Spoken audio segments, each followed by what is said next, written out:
Welcome, everybody. Kimberly Clinch here. It is 8 p.m. Eastern Time, which means it's time to start our engines. If this is your first time on a call, again, my name is Kimberly Clinch, and I am a Citizen Empowerment Coordinator here at American Promise. We are the network of citizens fighting for a U.S. constitutional amendment that distinguishes money from speech and corporations from people, so we, the people, can set limits on big money in politics. I am honored to welcome you all to the first national call of 2020, to welcome you to the next decade of sweeping U.S. constitutional amendments. In both the 19th and 20th centuries, there was a decade that saw 4 constitutional amendments, and I am convinced that we have just entered that decade for the 21st century. And my confidence is thanks to all of you tuning in live and listening to the recording of this call, Americans who are making time to fight for a democratic republic in which all Americans have a voice regardless of wealth, who are making good on the American promise of government of, by, and for the people. So thank you. Tonight we are going to review the work that you were all part of in 2019, hear from an advocate among you from Kansas, and talk about the action and bonus action of the month, writing a letter to the editor acknowledging the 10th anniversary of Citizens United and asking your member of Congress to do so as well. And perhaps we will get some tips on doing just that from our guest speaker tonight, U.S. Representative Jim McGovern of Massachusetts' 2nd District. And here to introduce Representative McGovern is our very own Jeff Clements. I'll take you off mute. Hey, Jeff. Hi, Kimberly. How you doing? Fantastic. Honored to be here with so many great people. Yeah, no, me too. And is Congressman McGovern on the call? Not yet. Hoping that he will be. Okay. Well, we will, as we wait for Congressman McGovern, there we go. A little bit about Jim McGovern. Hello, Congressman. How are you? Jeff Clements here. Hey, Jeff. How are you? Good, good. Thank you, Congressman, for joining our call. I was just about to introduce you, so your timing is impeccable. Good. Thank you. I know you have a busy schedule. Your day is not done yet, and we're so grateful that you're joining this national call with so many American Promise members from around the country who are working in local American Promise associations, who are working in their states. We have some Massachusetts folks, you'll be glad to know, but we have people on the call from all over the country. And it's fitting that Congressman McGovern is on our call as we start the year, the first call of 2020. It is going to be such a big year, and I say it's fitting because Jim McGovern has not only been with American Promise from the beginning, he has been, since the Citizens United decision, a leader of the fight to reverse that decision, and we're now coming up on the 10th anniversary of the Citizens United decision that did so much, along with other cases, to undermine our republic and disable the states and Congress and the people from being able to control the impacts of money in our political system. Jim McGovern has been a leader in that. He was a leader in the fight for democracy before that, but was one of the first to introduce a constitutional amendment. He has been working with advocates and the people and his constituents to get the best amendment, including introducing different versions in order to advance the conversation and the deliberation about the best language.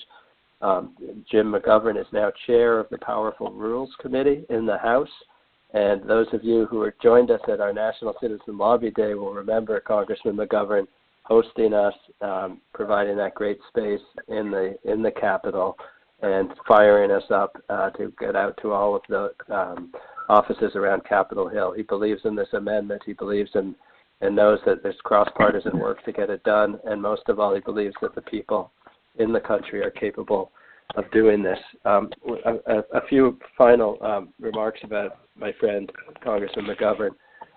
He knows, I think, and believes in the people. He has really represented them, and that's everything that he is. He's the son of 2 successful small business owners in Worcester. His sisters are elementary school teacher in Worcester, Massachusetts public school system. He's married to Lisa McGovern, has 2 children, and since his election in what's now the 2nd District in Massachusetts, he's just been a tireless advocate on some of the most important issues that affect the people of the United States and the people of Massachusetts. His leadership on the amendment led us in our very first National Citizen Leadership Conference.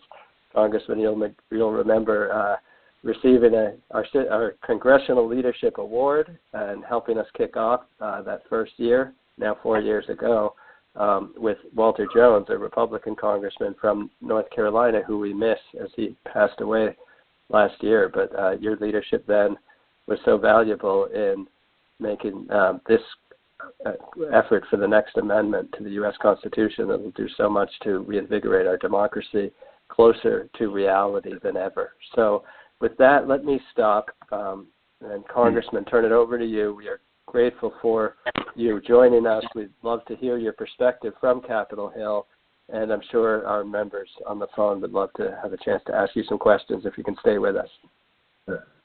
Well, thank you, Jeff, and thank you for your leadership and your friendship, and let me thank all the American Promise citizen leaders who are on the phone, and thank you for your advocacy and your activism, and for fighting to make this country better. It's no secret that things here in Washington are a little, I guess, crazy is the right word, a little bit chaotic, a lot of things going on. But I think it's important that we keep some focus on the fact that next Tuesday, January 21st, marks the 10th anniversary of the Citizens United Supreme Court decision. And that's a decision that has adversely affected our democracy. It has negatively affected our politics and our elections. And it's great to address a bipartisan group of leaders who are focused on reforming our campaign finance reforms, because I believe that if we can do that, the agenda that we pursue here in Washington would be much, much different. I mean, if you take a look at the state of our country, it quickly becomes clear that big money is undermining our democracy. And we have mass shootings in this country nearly every day. And yet, because of the influence of dark money and from the gun lobby, Congress can't seem to move a single piece of gun legislation past the Senate. We all have a job to protect the integrity of government and the electoral process. And in order for that to happen effectively, Congress and the states need to be able to regulate and set reasonable limits on the raising of and spending of money to influence elections. So that's why earlier this year I teamed up with Congressman Raskin and Cato to write H.J. Res 2, a bill that, as you guys know, proposes a campaign finance reform amendment to the Constitution. I'm proud to say that to date we've received 200 co-sponsors. That's up from 164 after your October lobbying day. So thank you for doing that. I mean, these lobbying day efforts make a difference, and hopefully, with your continued advocacy, we'll get even more. And I want to thank all of you for your help on this bill, and I hope to see it move through the House before the end of the 116th Congress. We're not alone.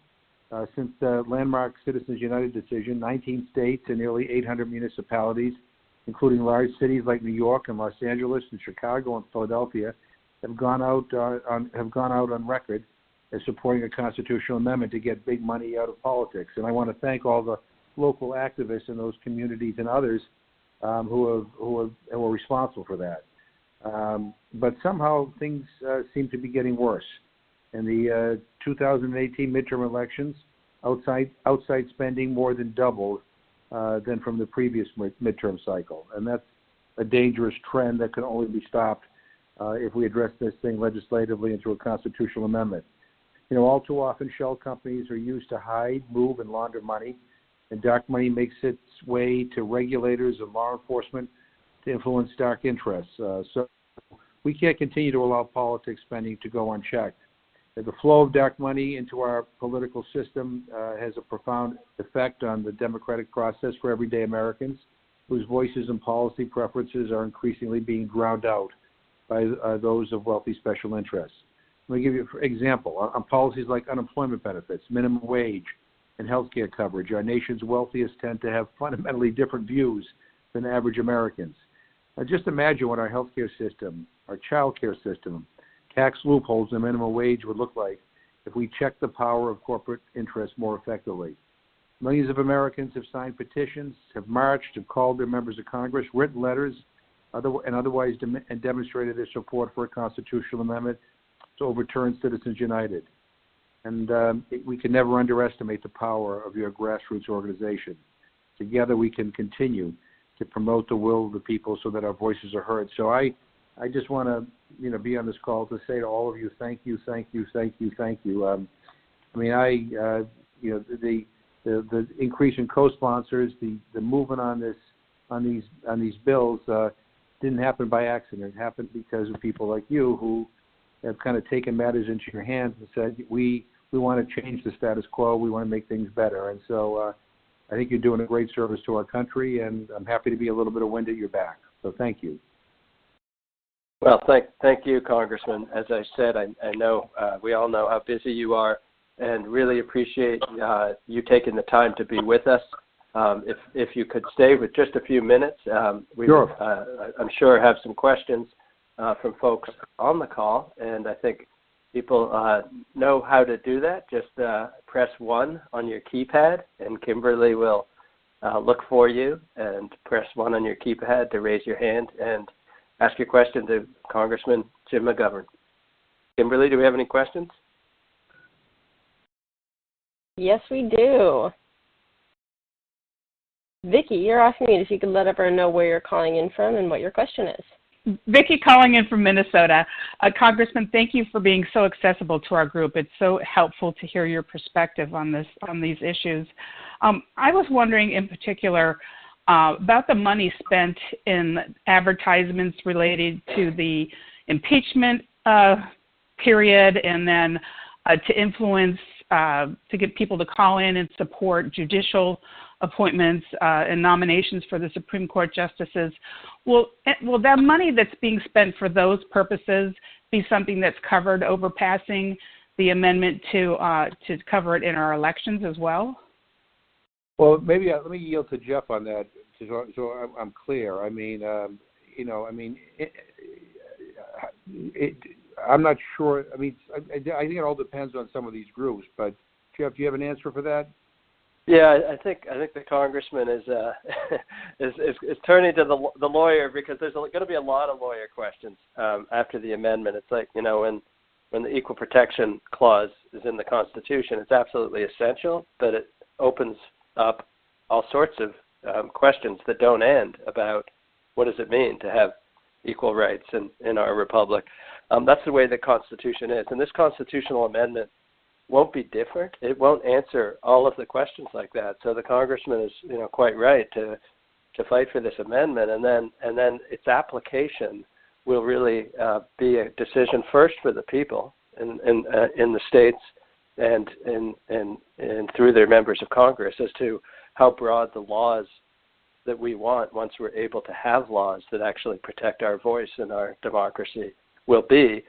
And then, of course, the courts. So the further you get away from the election context, I think the sort of less likely the amendment is to govern. So if it's issues, whether it's impeachment or the national debt or other issues that aren't directly election related, it probably would not be covered by this amendment explicitly. Now, it doesn't mean there aren't other ways to address concentration in the media and other issues, but that's my answer. But with legal questions like that, there'll always be debate and a dispute about it. But the core of this amendment is really getting at the billions of dollars that are spent to influence the outcome of elections.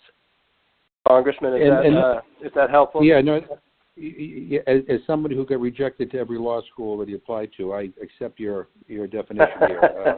I don't think that's true. But let me just say, on a little bit of a side subject. I mean, we're in the middle of a presidential election, and it would be nice to have some of our candidates talk about this issue more regularly and more forcefully.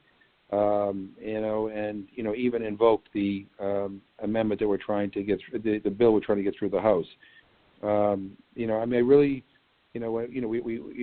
We talk about health care costs and prescription drug costs. Okay, we just got a prescription drug bill passed the House, and I can tell you, as the chairman of the Rules Committee, that Big Pharma weighed in heavily, and there are a lot of members, by the way, including some Democratic members, who felt under intense pressure, to limit the scope of what we were going to do, and all because they're afraid of the money.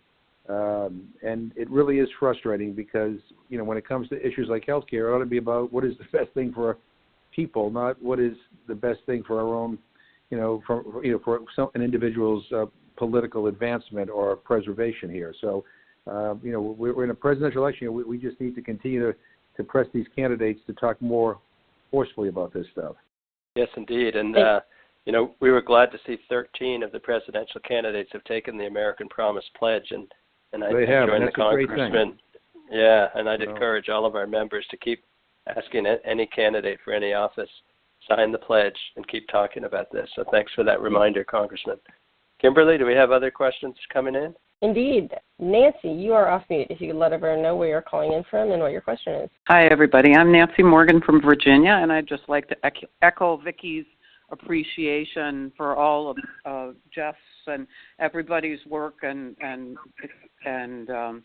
but our question in Virginia is we're sort of having a crazy year. We flipped the House and the Senate, so lots of bills, and we're trying to get a resolution. And I mentioned this to Jeff and others, our Democratic legislators say just regular resolution is symbolic. So we're looking at actually having a binding resolution, which might be introduced related to Article 5. I was just wondering if Representative McGovern could make a comment about his perception of that approach. Does he view that as dangerous? And also the question, because one Republican has signed among 200 signatories to HJR 2, how do we get the Republicans to sign? Well, you have a few Republicans in Virginia who I think are worried about their reelection. And so if we get some grassroots activism in their districts, maybe we could persuade them to sign on. Look, I mean, signing on to this bill doesn't mean, look, I'm somebody who believes in gun control, but signing on to this bill doesn't mean you have to agree with gun control, or you could have a very different view. Signing on to this bill doesn't marry you to a particular, policy on health care. But what it does is it ensures that, well-financed special interests don't trump the influence of average people. It's that simple. So I never quite understand the hesitation for anybody, no matter what your political persuasion is, to sign on to this, unless you somehow want to give the edge, to well-financed special interests. It just doesn't make a lot of sense to me. No one's asking you to change your position on anything, but I mean, I think you're restoring some integrity in our election process, and you're also reassuring people that whatever you decide, you're deciding it more on principle of what's in the best interest of your constituents, and not on campaign contributions, or not on being afraid of a campaign by a corporate PAC that will go after you. And so I think we. This is not and if I were the Republicans, quite frankly, especially in the House, I mean, this would be the time to want to sign on. Sometimes when the controlling party doesn't want to do anything to change the rules on money because they're in power and they benefit from being in power. So the Republicans are in the minority in the House. I mean, it would seem to me that there's more than enough incentives for them to want to do this. So I don't, I just think we just got to keep on pressing it and remind them it's not about a particular. It's not about them. We're not asking them to take a particular position on a policy issue. We're asking them to help us get money out of politics so that people matter more than corporations.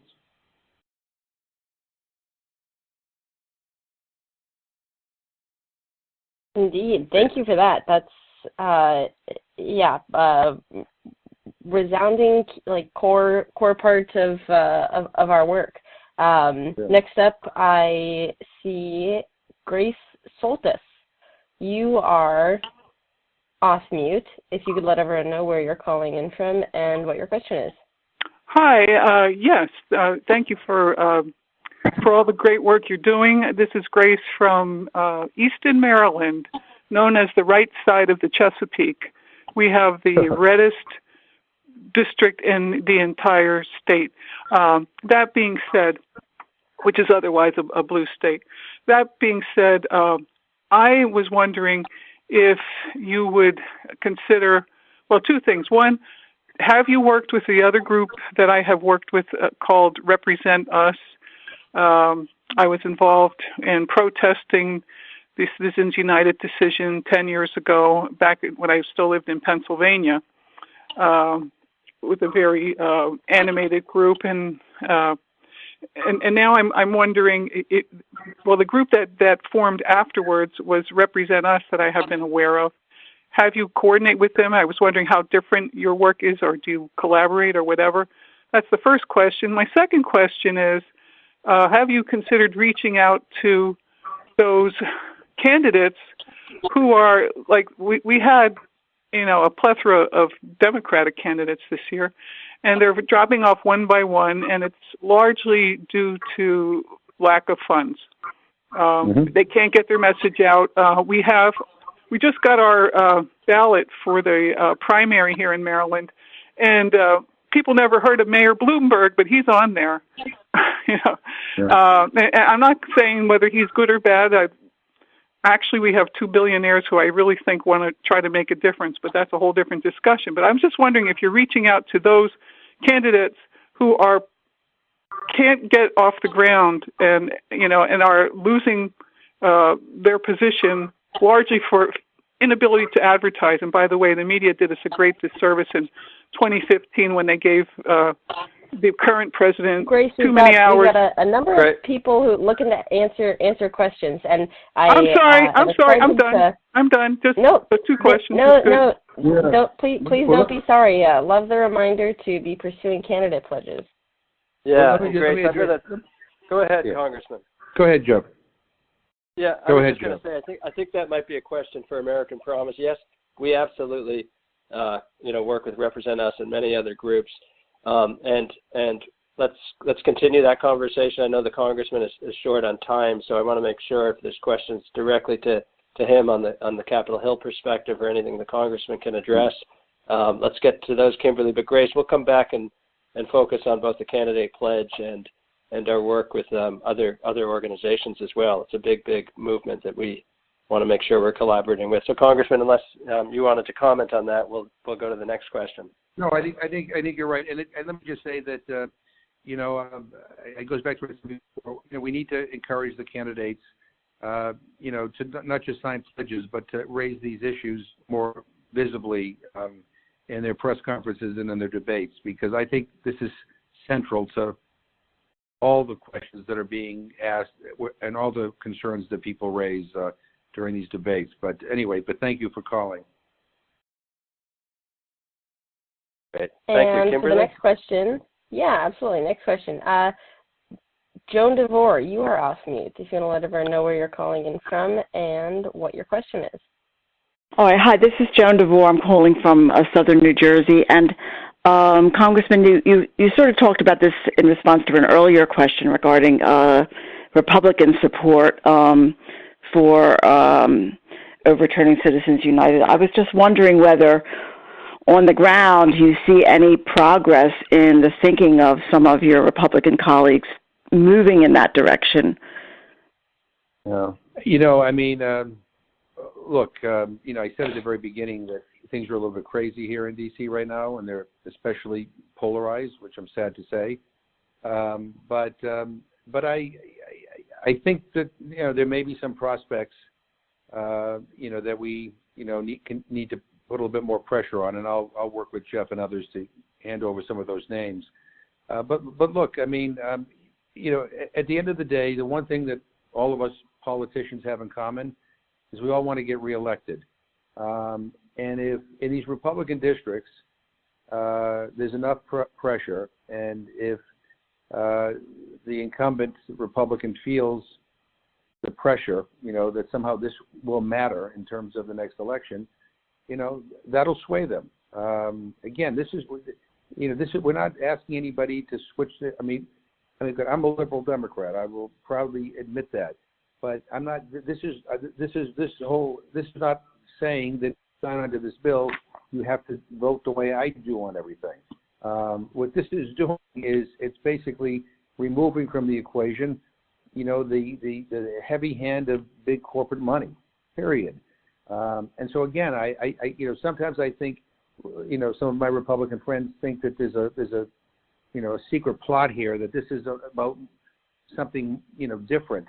It isn't. It's about basically. Look, there are people in this country who are liberals, there are people who are conservatives, there are people who are moderates. It's about making sure that all people matter more than the big money. It's that simple. And I think we just need to do a better case of marketing that with some of the Republicans. And I think in some key districts, we just need to ramp up the pressure. Joe Geldhoff, you are the lucky last question. If you could let everyone know where you're calling in from and what your question is. Well, good evening, everybody. Joe Geldhoff from Juneau, Alaska, where it's about 5 degrees. Congressman, thank you. And you can maybe tell some of our colleagues in Virginia who asked the question about how do you move the Republicans. One of the things that Jeff has informed me, and I've looked at some metrics, maybe you can comment anecdotally. The Democrats aren't getting all the money here. The Republicans used to get a lot of the so-called dark money and big money, but the Democrats have actually exceeded the spending in some ways. So that should make it a nonpartisan issue for everybody to de-escalate. Right. So that's my question/comment. And I'd love to hear some anecdotal stories from the congressman about how the Republicans are getting outspent and why they have an incentive. Yeah, no, that's a good point. Again, there's the natural shift in spending from the, when you're not in power anymore. But I guess I think for some people, and I'm just giving you one of the concerns that some Republicans have, is that maybe they may not be raising as much individually or in the Republican Congressional Campaign Committee, but when it comes to independent expenditures and dark money and other things, who knows? And I think some of them may think that that's their saving grace, that there's a buffer, that for whatever shortfalls they have in kind of individual fundraising, they can get it through these other means, which in the past have been advantageous. Look, I'm going to tell you, the way people get information now, we have this a little bit of a lull in terms of kind of the effectiveness of big money because of the fact that a lot more could be done on social media, Facebook ads, all this other kind of stuff. We've had members of Congress lose their primaries and lose their races who far outspent their rivals because their rivals found other cheaper ways to be able to communicate with voters. As soon as everybody figures that out, that's going to change, and everything, and those prices will go up as well. But I think this is an opportunity. If I were a Republican, I think this would be an opportunity, to even think, if you will. I think so. I think your point is well taken. I also think, from all the polls, and I know Jeff has shared with me polls in the past, bipartisan polls, partisan polls, you name it. This is an issue that cuts across party lines. When I talk to audiences, whether they're liberal audiences or conservative audiences or moderate audiences, whether they're audiences that like me or audiences that don't like me, the one issue where everybody kind of nods their head approvingly on is when you talk about this issue, when you talk about taking big money out of politics. It doesn't matter, what party you are or what ideology you are. Everybody gets it. Nobody likes the idea that they have less power because big money special interests come in, and exert their muscle and their influence. So I just, look, I think we're on the right side. I think we just have to drive the message home more in some of these Republican districts, and we have to make it a little bit hotter for some of these members of Congress who are resisting signing on. This should not be that difficult for them. And so I'll just close by saying, look, I mean, we've come a long way, and your lobby day was impactful, and so we have more to do. And as we approach this anniversary, we should recharge our batteries and continue the fight here, because this is the right fight. I mean, this to me is like the issue. I mean, it is about saving our democracy, and it is so incredibly important. And we have come a long way. I want you to appreciate that. So we just, we need to keep it going. And I'll be an ally here in Congress, and we'll work together. And I'll, based on whatever comes out of this conversation, if there are additional assignments for me, I'm happy to take them on. But I just want you to know how grateful I am, because I think this is meaningful. This is a meaningful fight to have. So thank you. Congressman McGovern, thank you so much. One of the harms in our democracy is the increasing disconnection of Congress from the people, and you are an anomaly. You are always there for us. You are generous with your time.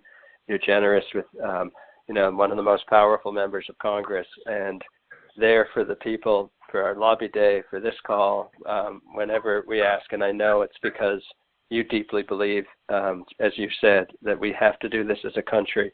And just want to let you know that all of us at American Promise and across the country deeply support it. So thank you so much for your time. All right. I'm going to thank you. Kick it. Thank you, Congressman. All the best. Take care now. And we'll kick it back to Kimberly. Thank you, Jeff. Thank you, Representative McGovern. And as I was saying, thank you to everyone listening to this call or its recording for the work that you are doing in your states and in your communities. Each month, we review how that work is adding up toward our national goals, and tonight we will do a final review of our 2019 work. Our ultimate goal, of course, is a constitutional amendment, which will first require either 34 states calling for a constitutional convention or 2/3 of Congress passing a bill. Right now, 5 states have called for a constitutional convention, and in Congress, 42 of 67 senators and 182 of 290 representative co-sponsor bills that propose this amendment. The second necessary step for passing a constitutional amendment is ratification. We need 38 states to ratify the amendment. In addition to the 5 states calling for a convention, another 15 have passed resolutions calling on Congress for this amendment, including the 2019 victory of New Hampshire. Jim, we talked earlier, right before the call, that's you. 2019 victory of New Hampshire passing just such a resolution. So we are at 20 of 38 states that are ready to ratify. And to continue adding to these numbers, as Congressman McGovern just spelled out to us, it is our job to make it good politics for even more elected officials to support this amendment. We do that by 1, writing media that raises awareness in our communities, 2, holding outreach events to collect support from our communities, and then 3, having meetings with our elected officials where we bring our letters and our signs of support from the community to make the case that it is good politics to support this amendment. And then after the meeting, we make it good politics by going back to the beginning, publishing media, and holding events where we tell our community about the status of those meetings with elected officials. And so in those 3 key areas, in 2019, we added 10 chapters to our network, and altogether, we published 97 media pieces, held 99 community outreach events, and had 157 meetings with elected officials. And I want to acknowledge some of the chapters and citizens who were our top contributors to those successes. So in the field of media pieces, looking at our top 3 contributors, our number 3 is actually 2 people. So I'm going to go down, and I'm also going to recognize Marie Henselder-Kimmel had 6 media pieces published. Barbara and Stephen Miller had 13. Judy Butler in Delaware had 14. And guys, what a woman, Ellen Greenbush in Port Clinton, Ohio had 87 media pieces published in 2019. In the events column, our top 3, we had a tie. Knoxville APA and Delaware APA were tied for 7 events in 2019. Our Northern Virginia APA held 11, and our North Texas APA had 34 community outreach events. And in the meetings with elected officials column, we again had a tie for number 3. That was between Ashwari Solo Hub and Nancy Morgan, who both had 8 meetings with elected officials. Vicki Barnes had 13. And again, Waterloo and Ellen Bush had 20 meetings with elected officials. And then one category that I will add, we talk about in terms of when we meet with elected officials, there are different things that we can ask for. And so, of course, if we're meeting with a federal or state elected official, we can be asking them to co-sponsor existing legislation or to pass a resolution. But we can also pass local resolutions at the city and county level. And I want to give a shout out to Ashwari Solo Hub and the Santa Fe, New Mexico APA that passed the 2 local resolutions our network delivered in 2019. And actually, I am going to take everyone off mute so that we can briefly celebrate together and express our gratitude to those top contributors. Everyone, you're off mute. Can I get some cheers? Woo! Congratulations! Congratulations! Go Marine Boy! Awesome. Thank you, guys. Yeah, that was fun. Glad we got to celebrate that. And the work will continue in 2020. As Congressman McGovern talks about, this is about making it good politics. This is an election year. And so a big part of our 2020 goals is going to be 2,000 candidate pledges. But we will also have goals on these fronts of media pieces, community outreach, and meetings with elected officials again. We will dive into those and do our first update on 2020 goals in next month's call in February. But 2 weeks into the year, we have already started making progress toward them. Our Knoxville and North Texas APAs have already held community outreach events. We've had letters to the editor published by Ellen Green Bush, Ruth Klein of North Texas, and Eddie Acosta of Kansas City. And Eddie is on the call tonight as our grassroots victory of the month. He seems to have read into the minds of those of us here in headquarters and published a letter to the editor about the 10th anniversary of Citizens United before we had announced it as this month's action. So to help encourage everyone else, Eddie has joined us to talk about his experience writing this letter to the editor and getting it published. And Eddie, you are off mute. If you could take it away and tell us about your experience. Okay, thanks so much, Kimberly. My impetus in writing the letter to the editor was to spread awareness among people of just how intertwined big money is, including money whose source is unknown, with the functioning, how important it is with the functioning of a democracy, what the effects of it are. What is particularly concerning is how damaging big money can be. The process has accelerated since the Citizens United ruling by the Supreme Court, but it started under the Powell Memorandum in 1971. I am a social worker and have always been a concerned citizen for the world of politics and how it can be used for good and bad. But I am also a retired federal employee, having come to work for a civil service in 1977. I've seen firsthand the changes in federal service driven by special interests and their impact on public perception of government. My status as a retired federal employee is also how I came to know about the solution to the problem. Louise Lloyd and I are friends through the National Active and Retired Federal Employees Association. We've worked on a number of projects together, and I always find her a great source of ideas. So when Louise started Kansas City region chapter of American Promise and invited me to join, I took her up on it. We now carpool to every meeting together. I have always been a national letter writer. I find that this effort is best directed at a federal, state, and or local level, including governmental requests for comment. Writing letters to the editor was a natural extension of expressing my concerns. I'm limited to one submission a month, so I decided to also write to other 4 newspapers in Kansas. Any doubt that you have that your comment has an impact needs to be dispelled.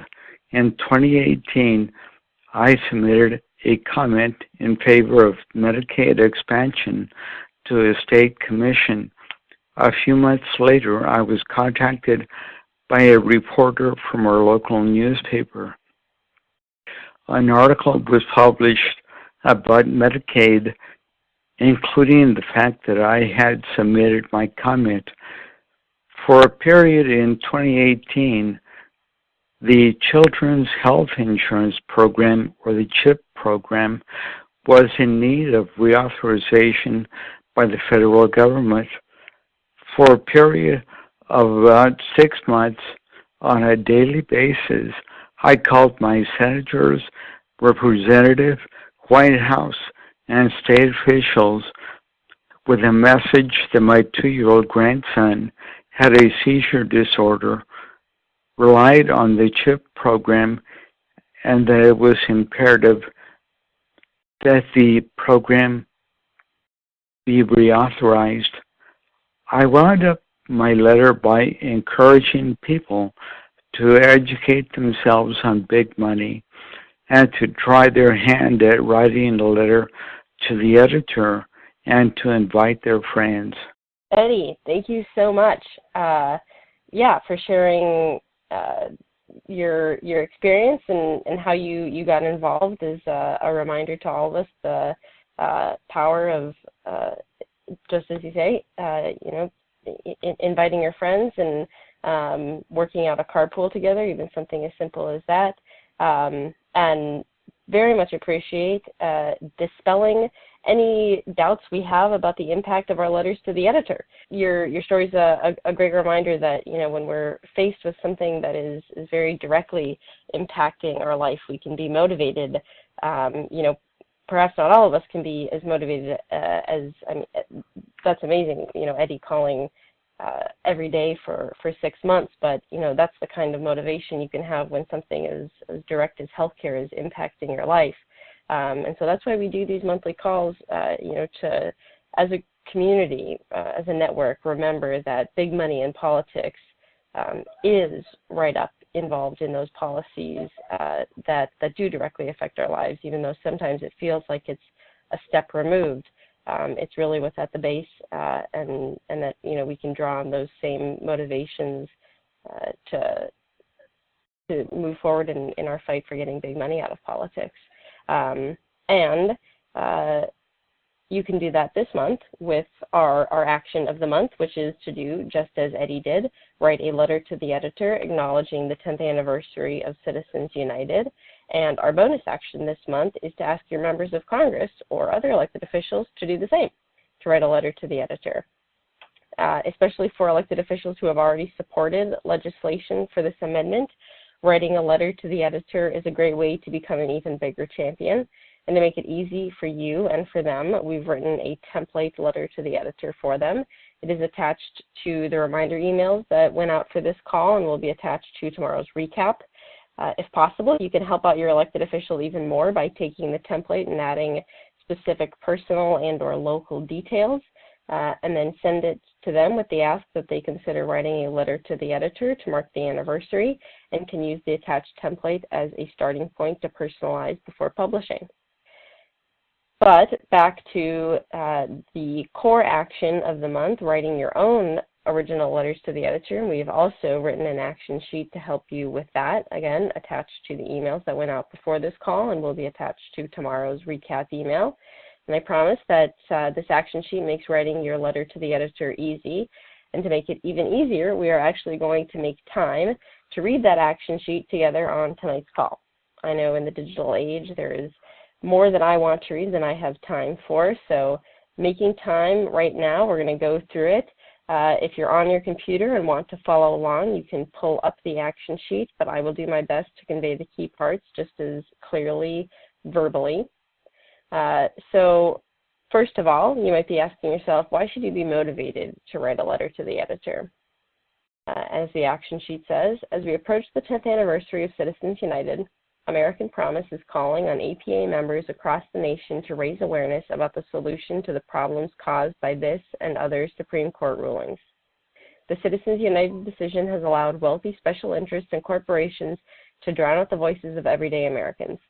But the last decade has also been marked by citizen leaders achieving big wins in the fight for democracy just by spreading the word.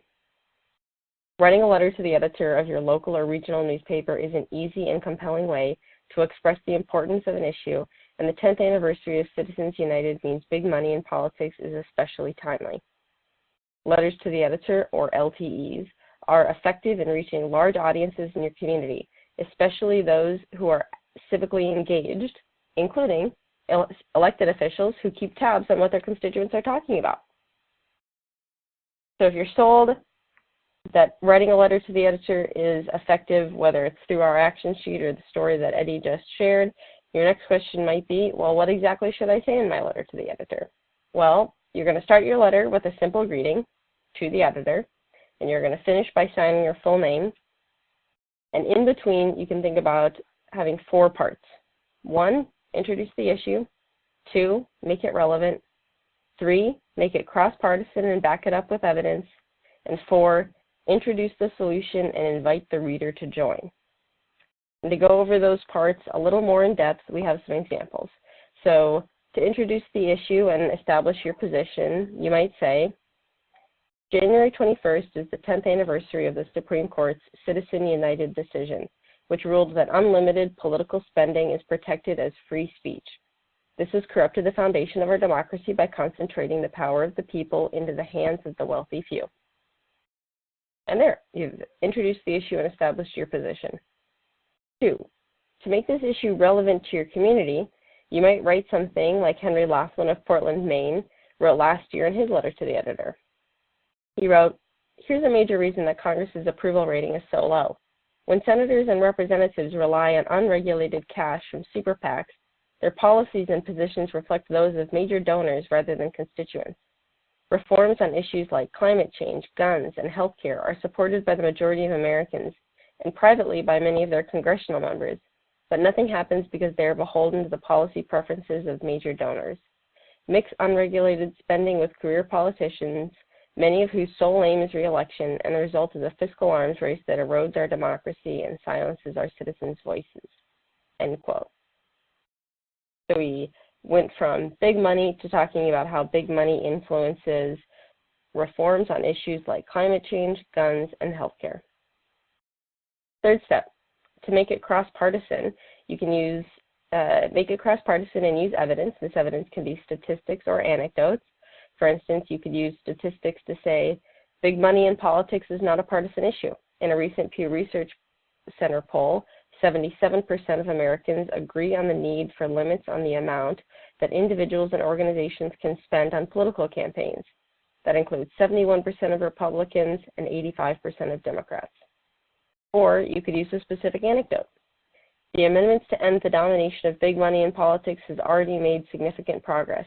In 2019, New Hampshire became the 20th state to formally call on Congress to pass such an amendment, crossing the halfway point to the 38 states needed to ratify.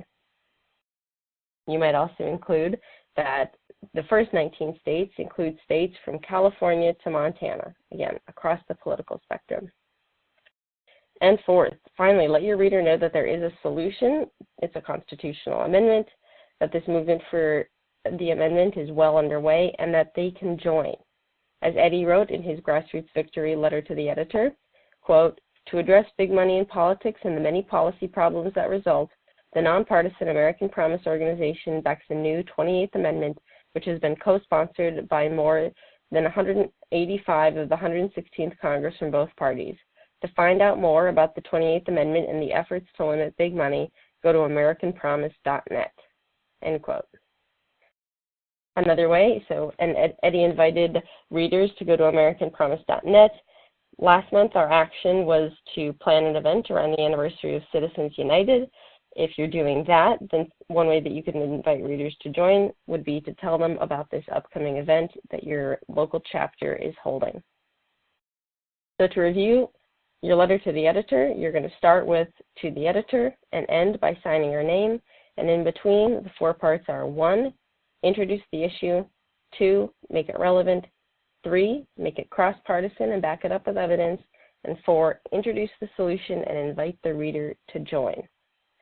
And I want you guys all to start thinking. Start using your own creative juices. And we're going to be looking for some volunteers pretty soon to be pressing 1 on their keypad and sharing, because I'm hoping that right after tonight's call, while your motivation and these instructions are fresh, you'll write up some letters to the editor, have them ready to send to your local papers, and to transition into that mode of thinking. I want to do a little lightning round of brainstorming. So I'm looking for volunteers who will press 1 on your keypad to raise your hand and brainstorm out loud what you're thinking you might say for step 1, introduce the issue. Again, this is just a lightning round, no need to be polished. I just want to transition into you guys being active and thinking. You can maybe even pull out a piece of paper and a pen and start jotting things down. Like I say, lightning round. Do I have any volunteers who are willing to just kind of very quickly share what you might say to 1, introduce the issue?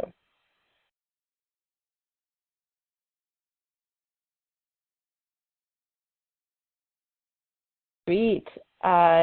Nancy, you're off mute. Nancy, what do you think you might say to introduce the issue? Sally Ridgway and I are working on it, and I think one thing that is really appealing is we started with 400 years ago. In Jamestown, we celebrated the 400th anniversary of representative democracy in the U.S., yet at this time, big money is taking away the rights of individuals, their voting rights. So it's starting with the historical context, yet juxtaposing it with 400 years later, we still are having problems with representative democracy. Boom. Awesome. I love it. And hey, Sally, glad to have you on the call tonight, too. Yes, definitely a fan of that historical lens. All right. Next up, again, continuing the lightning round, looking for volunteers willing to brainstorm out loud how you might take a stab at step 2, making it relevant to your local community. Any volunteers out there willing to press 1, and again, just brainstorm out loud, start transitioning into writing these letters to the editor? How could you make the issue of big money in politics relevant to your community? And I see Conrad. You have an idea? How do you think you might make this relevant to your community? Well, one of the ways mentioned tonight a couple of times that we have just been using successfully to get meetings for our lobby day next week on the anniversary is your Pew Research data and opening a letter to politicians and editors with "Did you know?" And most don't know. Did you know that 66% of Republicans, 75% of all Americans, 85% of Democrats, and 70% of independents are for changing this whole Citizens United thing? And to the politicians, it's been compelling because they want to get reelected, and we just say, these are your constituents, us. And so perhaps you might want to be interested in what we have to say. And gosh, they are. Even the Republicans, even the most right-wing guys. And the point made before by Jeff or McGovern is an excellent one to use. This isn't an issue-oriented thing. This is an issue that likely negatively affects every issue you're passionate about. And so basically we say, and we've said to editors and politicians alike, pick an issue you're passionate about and then think about how big money might be preventing you from reaching your goal. That usually resonates. Boom, I love it. Conrad, multiple ideas. I think that's an important reminder. Again, we had Jim McGovern on the call, but he is an anomaly, being so keyed into how widely supported this issue is. As Conrad points out, a lot of people don't know how wide the support is, including a lot of elected officials. So I love that. He kind of jumped the gun, went on to step 3, showing evidence that it's cross-partisan. But that's awesome, because that is making it relevant to elected officials, relevant to their interest to be reelected. Any other volunteers looking for at least one other person who I'll give you your pick. You can either talk, brainstorm out loud how you might make it relevant or make it cross-partisan with evidence. Oh, awesome. Mary Mathena, I hope I'm saying that correctly. You're off mute. What are you brainstorming right now? I wanted to say when elected officials are controlled by big money, the average voter feels left behind and that their point of view is irrelevant. Yes, Exactly, the very core thing that we are trying to combat, to once again have Americans feel like they have voice. So I love that and hope that makes it into the final draft. And last but not least, step 4, anyone out there willing to press 1 and brainstorm out loud, the sentence they might write to introduce the solution and invite the reader to join.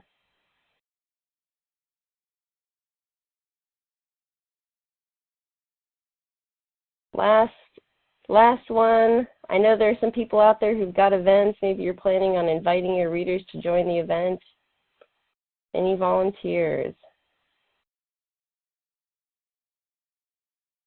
Ashwari, thanks so much. You're off mute. What do you think you might write?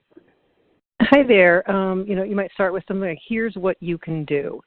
And then just bullet a couple of really basic things, including letters to the editor, including joining the American Promise or whatever other groups you have involved. Very specific things.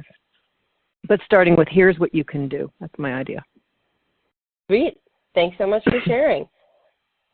And with that, I hope that I've gotten everyone into the mode of thinking about, just 1, 2, 3, 4 at minimum. You can probably do all of these in a sentence, and I encourage you guys to do that right away. As soon as you hang up, don't let a pursuit of perfection prevent you from publishing something. Piece together the words we just heard, send them in an email to yourself, and then tomorrow when you get the recap email, you can use the action sheet perhaps to revise what you wrote if you have time. But even if you don't have time to do that, submit your work. Look up your local papers, figure out how you submit letters to the editor, and even if what you write tonight isn't perfect, it is far and away better than nothing. And again, for those of you who have written letters to the editor many times, maybe 87 times if you're someone in Port Clinton, Ohio, and you're doing this in your sleep, you can take the bonus action of the month, which is using the template letter to the editor that will be attached to ask your elected officials to write an LTE themselves. All right, and with that, it is 9 p.m. here on the East Coast, so it is time to wrap up our first 2020 call. Again, our first call of the next decade of sweeping constitutional amendments. Welcome, folks, and get ready. I'm going to take everyone off mute so we can say goodbye, and I will talk to you on the second Monday of next month, if not sooner.